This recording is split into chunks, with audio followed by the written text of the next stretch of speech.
Welcome to today's webinar in the Knowledge Mile series, part of the Lord Mayor's lectures on behalf of Alderman Professor Michael Mainelli, whose theme for his mayoral year is Connect to Prosper. In this free online lecture series, we address the connections in and around the square mile, what Michael likes to call the world's coffee house, and how these might help us to tackle future global challenges. I'm Professor Tim Connell, an Emeritus Professor of what is now City St George's, University of London. I'm also Chairman of the Gresham Society and a Fellow of Gresham College here in the City of London, and I'm a liveryman of the Stationers' Company. I'll be convening this session today and moderating the questions and answers after today's lectures. So firstly, very simple plan for today, quick intro for myself, the keynote presentation from Professor Katrin Hohl OBE, and then we have time for questions and answers afterwards. Today we have a very serious topic, Mission Impossible, Restoring Public Trust in the Police Response to Rape. I'm delighted to welcome Dr. Katrin Hohl, who is the first Lord Mayor's Fellow at City St George's, University of London. Firstly, Katrin, can you tell us something about yourself? Good morning, and thank you for inviting me to come to speak as part of the lecture series. You've already mentioned I'm a professor at what's now City St George's. My research initially focused on public trust and police legitimacy, but for the last 10 years or so, I've very much focused on how police respond to rape, sexual offending, domestic abuse, and it's in this space that today's lecture will be. Excellent. Well, over to you now. Thank you very much. I'll be sharing my slides now, so they should come on in just a moment. I believe you can see them now. Okay, Mission Impossible, restoring public trust in the police response to rape and sexual assault. Now, I probably don't need to tell you very much about the crisis in confidence in the police. The police barely make it out of the news around police-perpetrated sexual violence and domestic violence, and about the low conviction rates. You will probably already know that the prosecution rate for rape is incredibly low. It was merely 2% just a few years ago. A staggering 86% get concluded by the police and are never seen by the Crown Prosecution Service for charge. And the majority of survivors who report to the police withdraw from the process, about 64%. I could show you the names and faces of the victims of police-perpetrated violence. You know it all. You'll probably know the Casey Review and her staggering findings of failings in the Met. This is not the focus of the talk because I think you know all of this already. What I want to focus about is what can or should be done to fix it. So that's where I want to go with today's topic. And when you listen to senior police officers, now the challenge of moving the slides, they will talk a lot about restoring public trust in the police. They talk a lot about, yes, we know police is the trust is broken. We want to restore it. We want women to feel safe to come to us. We want to show to you, you can trust us. Mark Rowley is just the latest of those faces in the Met here announcing his 100-day turnaround plan. Now, these terms have been repeated so many times that the term trust in the police has become tired, hollowed out, and an almost meaningless zombie term. It just rings hollow. You probably, like most of the public, barely notice it. It's said so many times. Why do police keep saying it? Well, to the police, it really matters that the public trusts the police because police forces cannot function without our cooperation and compliance. The police rely on the public to report crime. They rely on the public to be witnesses in criminal cases. They rely on public cooperation in public order events and so forth. So to the police, it really matters that we trust, because if we don't trust, we may not cooperate and comply, and cities and the country become largely unpoliceable. That's what we see in the riots, whether it was the London riots a decade ago or the more recent ones as well in the summer. When you listen to the academic research is actually saying that while there is a long-term decline in public trust in the police, it's not nearly as dramatic as you might think. It will show you that there are differences in trust between different demographic groups. For example, Black people on average tend to have lower trust than white people, Asian people slightly higher, women slightly higher than men, and so forth. But what we've seen over the last decade or so, or even 2 decades, is those differences become smaller. And those who previously had higher levels, older people tend to have higher than lower. It's all sort of converging and it's declining, not as much as you think. The other thing the academic research, including my own from more than a decade ago, shows is that public trust in the police isn't actually as sensitive to police scandals as one might think. Even things like the riots, even things like Black Lives Matter, it does have a short-term impact, but it tends to not impact as much. Now, something happened a couple of years ago that has challenged this academic position that has been long held, that the academic evidence actually doesn't suggest that the decline in trust is as big as we think, and that generally public levels of trust in the police are quite high, and certainly high compared to other public institutions. For example, politicians would be delighted to have the levels of trust the police still enjoy in this country. And the thing that happened was the murder of Zara Everard. What you see in this slide is, you see this is data from YouGov rather than the crime survey for England and Wales, because some of this coincided with the pandemic where the crime survey, our gold standard, was paused. But YouGov is a decent enough data source and has a good long-term trend.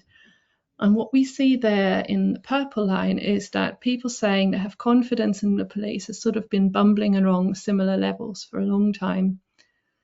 And what happened when Zara Everard was murdered and Sabina Nessa was murdered, and we saw the police response to that, is that for the first time since public trust has been recorded, more people say they do not trust the police than people say they have confidence.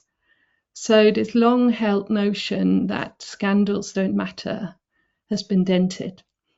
And interestingly, I haven't got that slide to show, but this hasn't recovered. So still now, those lines have crossed and they haven't crossed back. So something happened that challenged it. And the interesting is that the thing that challenged whether public trust in the police really is that stable is something that's in fact been an afterthought of policing since it's been invented. This is a term Betsy Stanker and I use in our book, and we elaborate on this in more detail, is the idea of default policing. That is what the police were invented to do, and the core principles of how policing works, what policing practically can and can't do.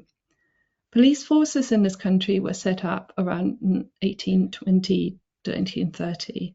They were not set up with women in mind.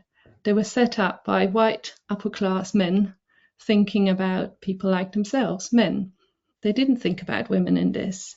And they certainly didn't think about sexual violence in this. Sexual violence was, rape was a property crime committed against husbands at the time. It took another more than 150 years for rape in marriage to become illegal. Similarly, the needs of racialized and minoritized people weren't considered, or if anything, considered for something to control, not to protect. Default policing, the way policing normally operates, wasn't designed and is still ill-suited to respond to rape, sexual violence, but also domestic abuse and other forms of violence that predominantly affect women and children.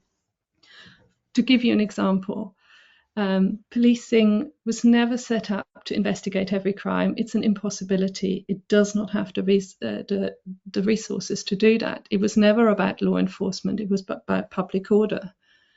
When it comes to law enforcement, about stopping perpetrators, policing isn't that well set up for it. The focus tends to be on live cases, things that happen right now, and a burglary in progress. Most sexual violence is reported with a gap, not immediately, and there's lots of reasons why survivors take time to think about whether or not to report. So they already fall out of the default focus. The default focus is on stranger danger to the public, the wider public. With sexual violence, 9 out of 10 times, the perpetrator and the victim are well known to each other. They might be in a relationship, or they might be family members and so forth. So it is then often thought that someone who attacks their partner or their child isn't a danger to the wider public. Again, sexual violence outside of the default focus, and I could go on, and I do it in the book. The point to make in the context of this lecture is that how policing was initially set up, it wasn't with women in mind, it wasn't with sexual violence in mind, and still to this day, it isn't really designed to do that well. Really, sexual violence, women and girls were an afterthought within policing, but also within policing research. So what we know about trust and confidence in policing hasn't particularly looked at survivors of sexual violence, confidence in the police. The research on police-public relations, predominantly procedural justice theory is a big one in this, hasn't considered this topic. Much of what we know is based around other scenarios in which people come into contact with the police and how people form their views of the police. So really what's happened is suddenly we've gone from something that's been an afterthought to a litmus test for public trust. When we see senior officers talk about violence against women and girls now, there's certainly, most certainly today, is a huge change in awareness and rhetoric. You will have heard every single senior police officer say it's a top priority. Violence against women and girls has also been made a so-called strategic policing requirement in 2023, and a new government has pledged to halve violence against women and girls within a decade. Once again, policing is a part in that. There is the wallpaper to this of reviews. Over the last few years, I'm just naming some that have been published, all documenting poor police responses to sexual violence and recommending change. Those of you in the field, of course, know these are just the latest reports, and we've had reports like this going back for decades. And the recommendations made in these reports are actually quite similar over time. They haven't changed greatly. But the other thing that hasn't changed is those recommendations seemingly haven't led to significant improvements within the police response to rape. So what we've seen is there's maybe now more pressure on senior leaders, and clearly it's become central to public trust from the data we've seen, is to begin to find a response to that. And one of these responses, really, the starting point for one of them, Operation Soteria Bluestone, is something I jointly led in recent years, is the frustration that over decades and decades of recommendations, there has been no change. So when Betsy Stanko and I jointly thought up the model behind this, it was born out of frustration and the thought that recommendations simply don't work. We need to move towards solutions. We were frustrated with the low prosecution rates for rape. We were frustrated with poor survivor experiences of the police process. And we were frustrating with the sense that nothing worked. So what we wanted to do is to achieve a really quite transformational change where we would radically and sustainably improve the quality of justice, so the quality of investigations, but also the quality of how survivors are being treated in the process. All of this has suddenly come to the fore at a point when trust in the police response to rape has suddenly become a litmus test. So it was at this point in 2021 that, and this is all credit to Betsy Stanko, managed to get some buy-in from the NPCC, the National Police Chiefs Council, the Home Office, but also in London, the Mayor's Office for Policing and Crime were quite central, to put to the test a new way of working. We developed a theoretical framework that basically draws together what we already know and crystallizes what we thought were the most important things to do and how they would need to hang together to achieve holistic change. We had a team, an amazing team of over 50 academics doing empirical research in 5 police forces, and you can read more about what we found in your own time if you wish, to test some of these ideas.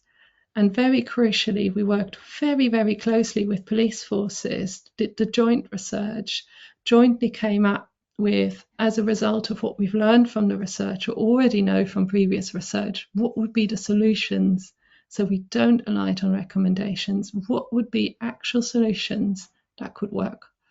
We had broad buy-in, and we had huge support from the third sector, who were willing to give us the benefit of the doubt, but who also challenged us and who commented on products and held us to account. And we can't thank them enough for that support and that trust.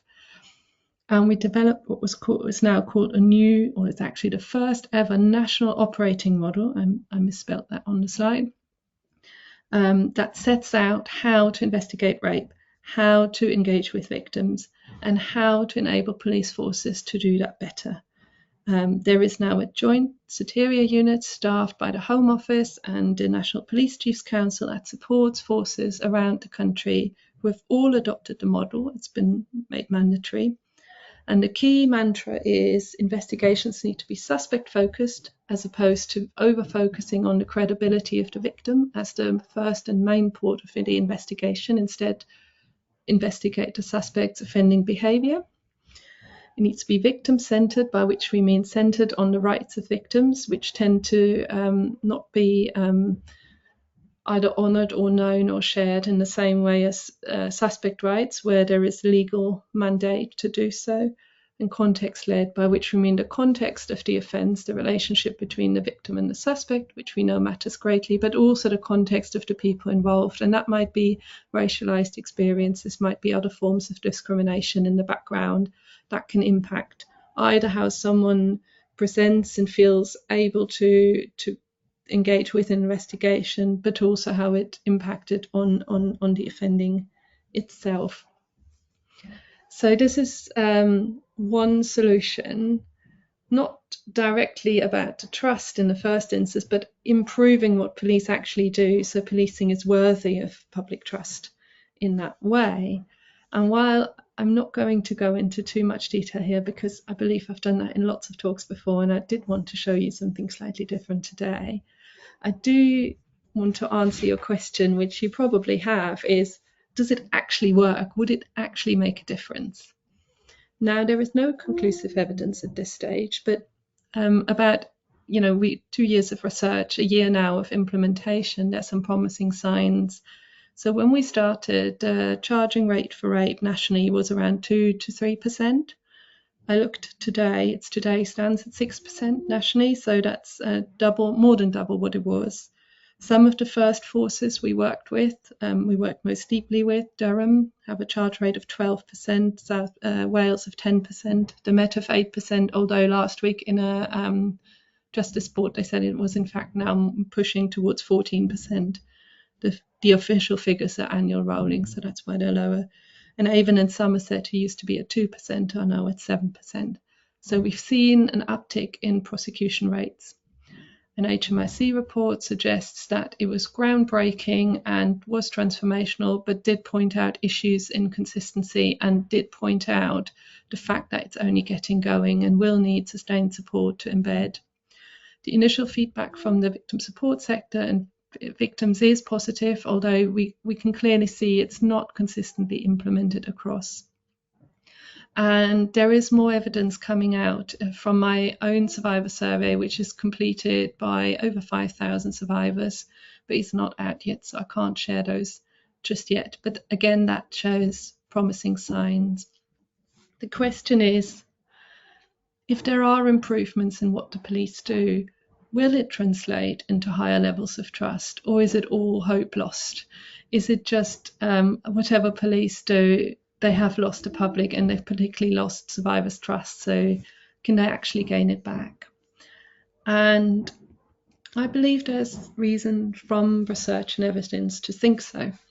So this is data from my survey report last year. This is the participants in this survey are survivors of rape and sexual assault whose case has been investigated by a police force in England and Wales. And this was data from about 2,000 survivors, and for this particular question, slightly less, but still a huge sample. And what we asked them was, would you be willing, how likely are you to report to the police if this happened to you again? So these are people who've already been raped or sexually assaulted and who've reported to police, or for someone else has reported it on their behalf. But in our survey, the vast majority reported themselves. And of those who've previously trusted the police with their report, only 1 in 4, around 26%, said they would report again. Now, we looked at whether anything would increase that likelihood, and we looked at 4 things we would expect a Soteria investigation to improve and see whether that would make a difference. One was a competent investigation where they looked at all the evidence, so that includes all about the suspect, where the police took steps to protect victims from the suspect, so do something to stop known perpetrators from attacking that person again, told them about their victim rights, so were victim-centred, and referred them to support services. So these are all basic things. These are things you should arguably expect in any investigation, to look at the evidence, to protect if there's danger, and to tell someone about their rights and make that support referral. And the data on the right is broken down by how many of these things the survivor said police did in their own case. So of those who said police did none of those things, only 22% said they would report again. But for any one of these things police did, that probability of reporting is actually higher. So amongst a group of respondents in this survey who said police did all of those things, 85% said they would report again.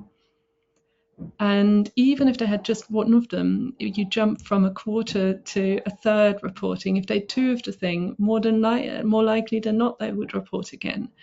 So what it shows is it absolutely is possible to as an expression of trust, to share again, to achieve that with things that are not rocket science, which are absolutely doable and absolutely within the control of a police force, whether they're able to offer that.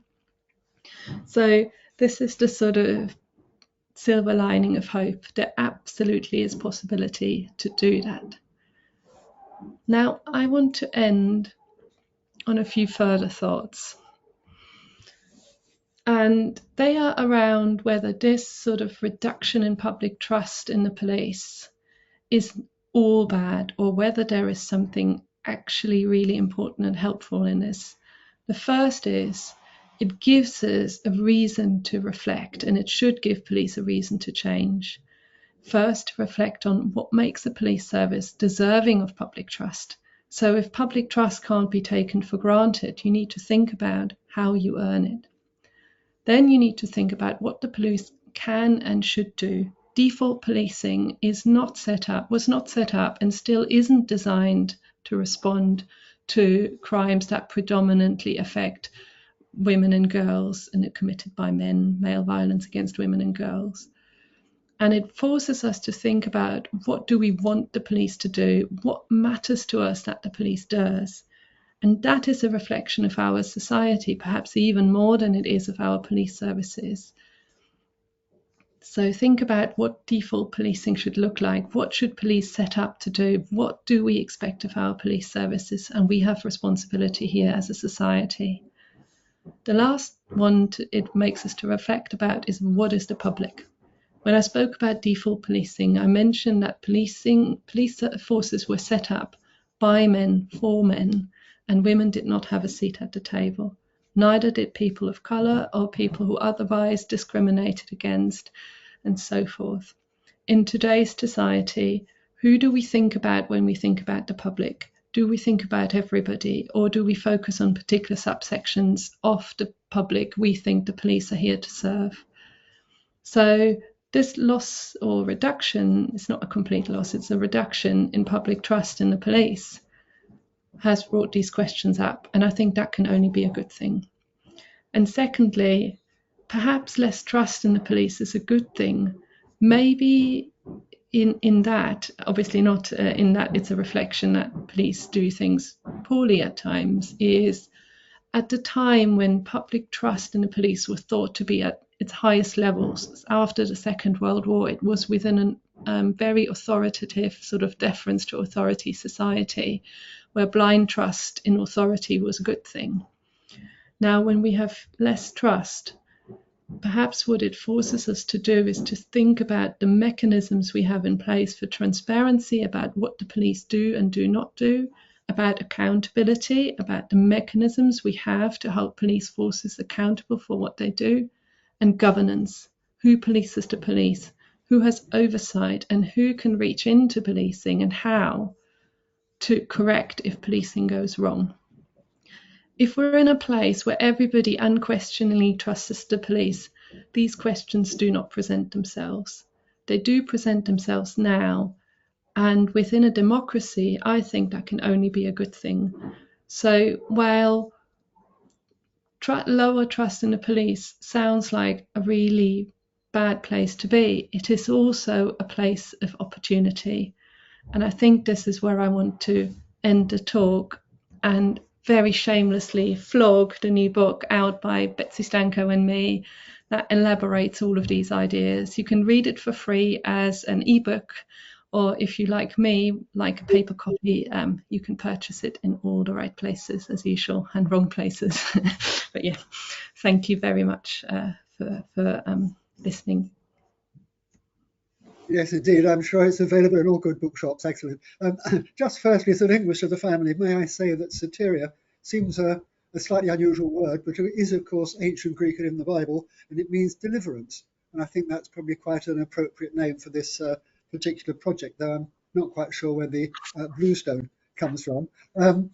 Very interesting in terms of mindset. You talk about how authoritarian the world was after the war, and I think about discipline in schools, for example. But coming from a fairly small town, the local police station, police sergeant, we children knew as Uncle Harry.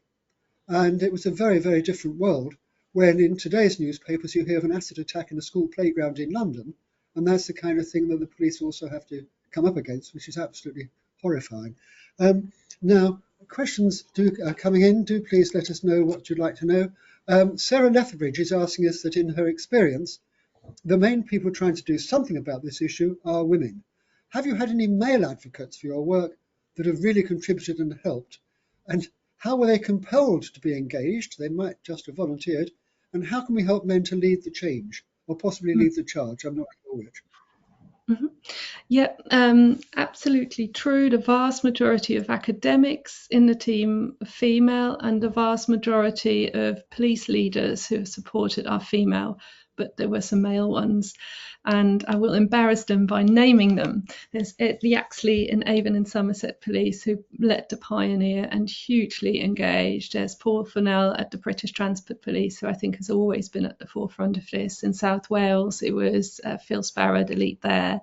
Some of the people who've put their neck out, stuck their neck out, were male in the police force. But absolutely, we need more of that. If we're in a place where the only people who force change in this are female, it is probably a telltale sign that we aren't where we need to be. So absolutely, without male allyship and men driving this, we are never going to receive the change we see. But there certainly were some involved, and I've now done injustice to all the names that didn't immediately come to the forefront of my mind, but there certainly were some male police leaders involved too. Well, that certainly is important, and let's hope there are more. Thinking again about changes in mindset, of course, in a way, there's a parallel with the NHS, where previously you had to be ill in order to go to the doctor. And this week I'm having no fewer than 3 vaccinations, including one against a virus I've never heard of. So I think this idea of getting to root causes or trying to prevent a situation which you then have to try and resolve might be a major shift in the way that people think. Now, Lisa Durston has come up with something interesting. What are your thoughts on the role that PCCs can or can't play in bringing change forward within the police? PCCs? Police and Crime Commissioners. Yeah, so for those who are listening in who are not quite sure what they are, there has been reform to police governance and oversight about 15 years ago, with the introduction of Police and Crime Commissioners to replace local policing boards. Police and Crime Commissioners are elected, However, turnout for these elections is incredibly low. In many areas, they are people who might be retired senior officers and so forth, and their role is to hold their local police to account, and they also hold some of the police budget. So there are a mechanism for accountability, and some have used it with great prominence and effectiveness, such as Dame Vera Baird did that up in the north. I personally worry about the system because I think it has removed the baby teeth from an already fairly toothless tiger of police governance and accountability, under the guise of saying it allows the public to hold the police to account more closely because police and crime commissioners are elected. The issue is that we have 43 police forces. That means we have 40 PCCs, which means we get inconsistency, we get less oversight, we less ability. So while in some areas PCCs are incredibly effective and work very well, in other areas they are not. And also police forces can hold PCCs at arm's length to a degree. So my personal view on them is that they're just another one in a long series of measures that water down police accountability and make it harder to hold police forces to account. And I think it's a system that needs reforming for sure. Yes, Peach Smith, we've got more acronyms, I'm afraid, is curious how vital you believe ISVAs to be in this changing landscape. ISVAs, so ISVAs are independent, probably meant ISVAs, independent sexual violence advocates.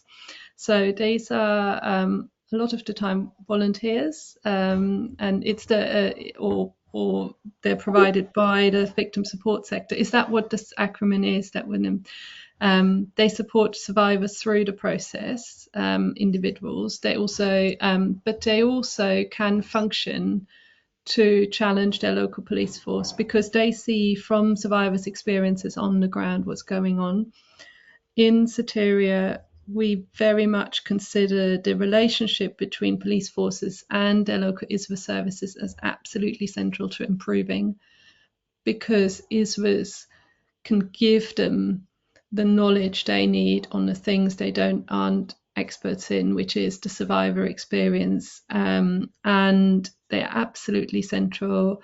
They're also central because my research, as well as that of others, shows that survivors' ability to stay with the process is so much greater if they have that support, so it can enable people to go through the process. It can also help mitigate some of the impacts of the investigation and prosecution process on the survivor, so they're absolutely central.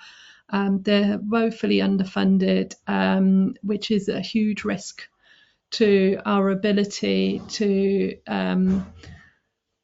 as a society, enable sexual violence survivors to have access to justice. Yes, well, you mentioned police crime commissioners across the country, and these are the Lord Mayor's lectures. So bringing it down to the City of London Police, just around the corner from here, I noticed that there are a number of initiatives which are taking place. I don't know whether they're just inside the square mile or whether they're being spread further, but can you tell us about a very worthwhile organisation, Prevent Violence Against Women and Girls? Lady Mayoress Elizabeth Mainelli is taking a lot of interest in this, and I wondered if that is just a city initiative or does it spread more widely? Mm-hmm. So under the lady mayoress's, one of the causes she champions, or the main one she champions, is preventing violence against women and girls within the City of London. So that's a square mile, and there are a number of organisations like the Safe Havens and Safer. Oh God, I'm going to get my words all mixed up. Maybe, Tim, if you read them out once I finish my sentence, who provide that within the square mile. Some of this reaches outside of the square mile, like the Safe Havens. And the really good thing about this is that private sector, which has often deep pockets, but also, in the City of London, accounts for much of why people come into the city, have responsibility, have ability to provide this, I think it's hugely important that that they make this contribution to preventing violence. And if I can sort of go on a bit, is you mentioned prevention earlier, and I didn't talk about it very much at all, if at all, in this lecture. But in Soteria, prevention is central. Prevention is so much better than prosecution. And if we can prevent sexual violence, no justice process can undo the harm of the sexual violence. It's just better to prevent. And this is where I think the work within the City of London and the Lady Mayoress's work are so central, because they make a contribution to this and they widen it out to not just a justice system and not relying on charity work in the third sector alone, but bringing some of that business muscle power behind it, which I think is really important. Yeah, if you could read them out, I think that would be a well-deserved shout-out. There may be more. Citigroup Security, Safer Business Network, and the City of London Crime Prevention Association. Their names have come up in various places that I've been searching for, so they seem to be very worthwhile organisations in this area. But I think they focus actually on the square mile. On the other hand, very large number, especially a daytime population. The square mile obviously is very different from the Met in terms of the population that they serve. Interesting to see that some of these actually go beyond. Can you tell us more about Safe Havens? Because that was an initiative I hadn't heard about. So safe havens, there are a large number of them now in the square mile, and some extend slightly out. There are places where if you feel unsafe, you can go. So you can go, for example, to charge your phone to help you get home safely. You can go to wait for your taxi, or you've been sexually assaulted, or you feel unsafe. You can go there and they can help you. So they're a fantastic initiative as a starting point. I would say that however, while they are fantastic, and there's nothing, I can only say good things about them really, is they do focus on sort of public space, stranger danger, nighttime economy type sexual violence, which invisibilizes much of what predominantly women but also men face in society, where the main sources of threat and danger come from within the home, within the workplace, where their positions of trust and authority exploited, and so forth.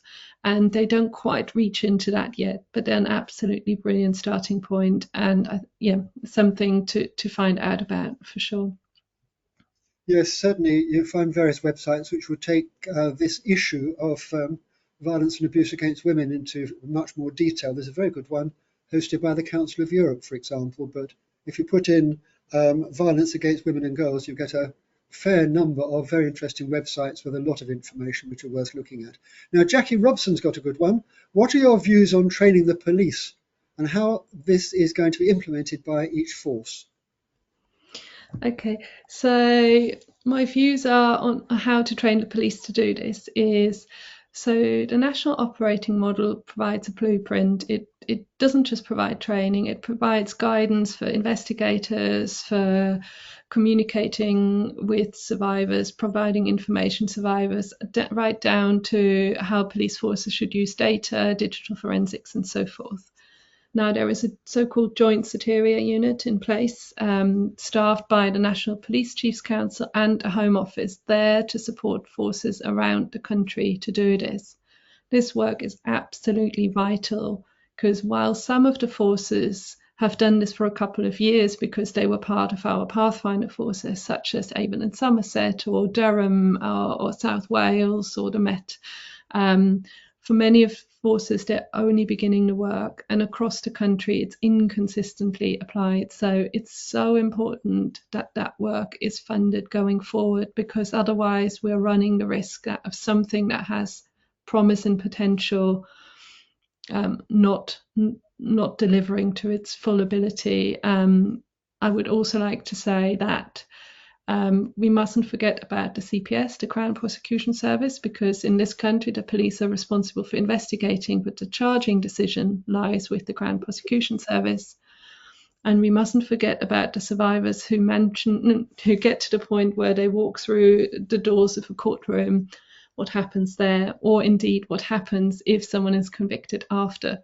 How does probation work? What are the sentencing situations? How do we monitor them? So all of that needs support, and all of that needs a consistent effort. So yeah, my view on this one is that I think the model we have, the Joint Soteria Unit, works.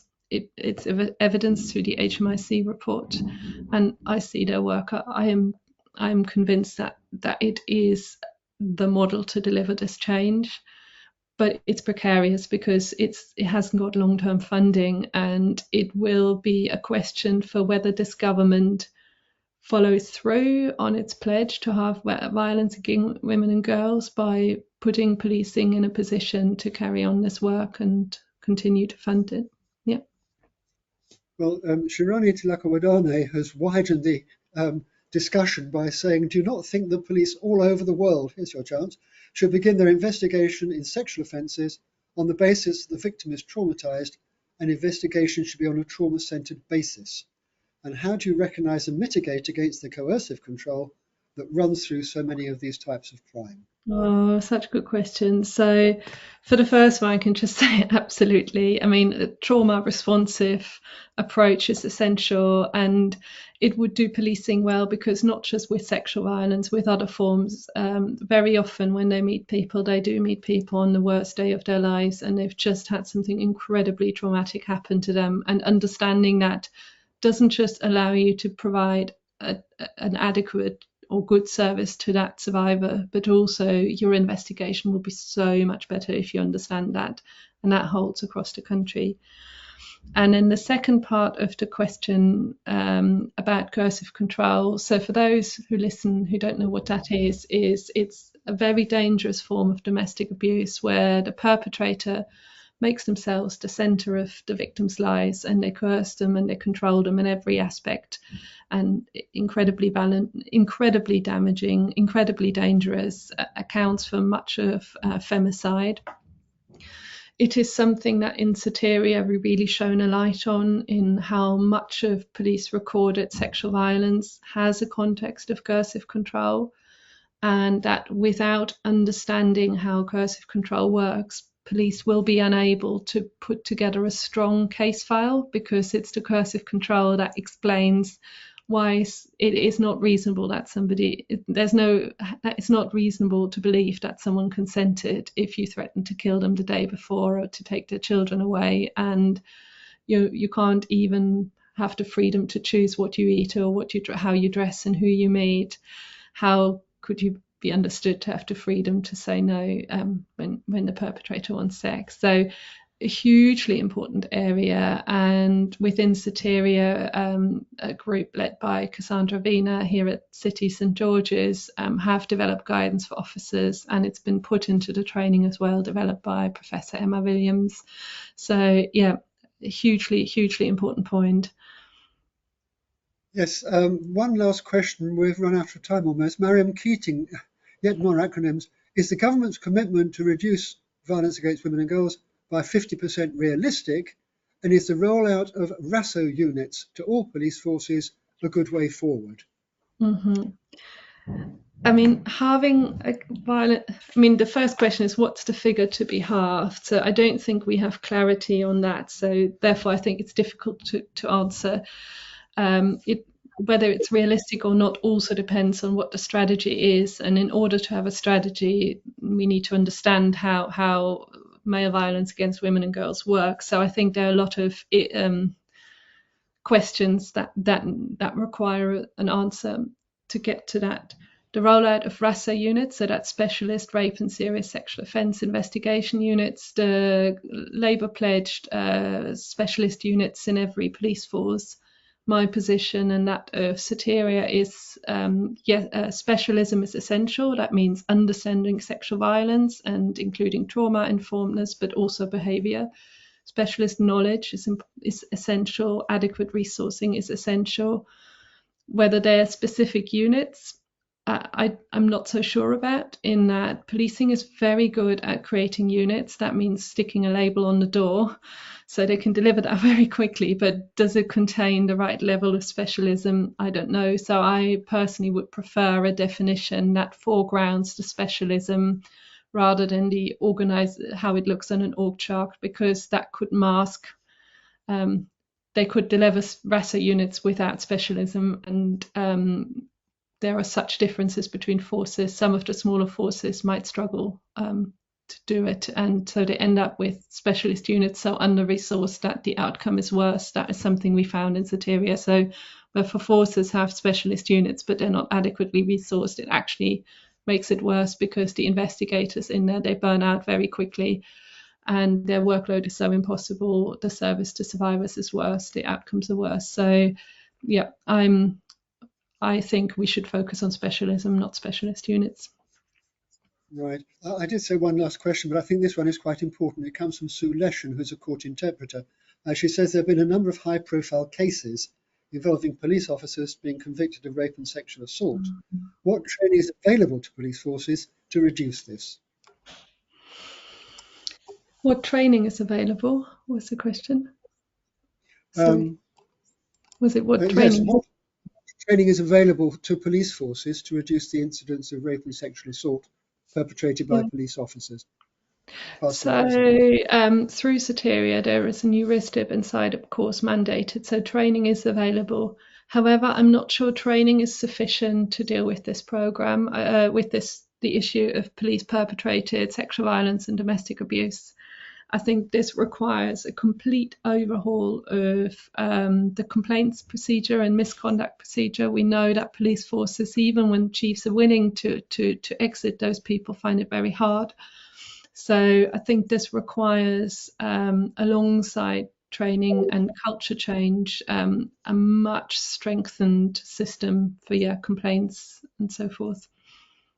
And leadership. Leadership is probably the one I haven't mentioned yet. It requires brave, courageous leadership.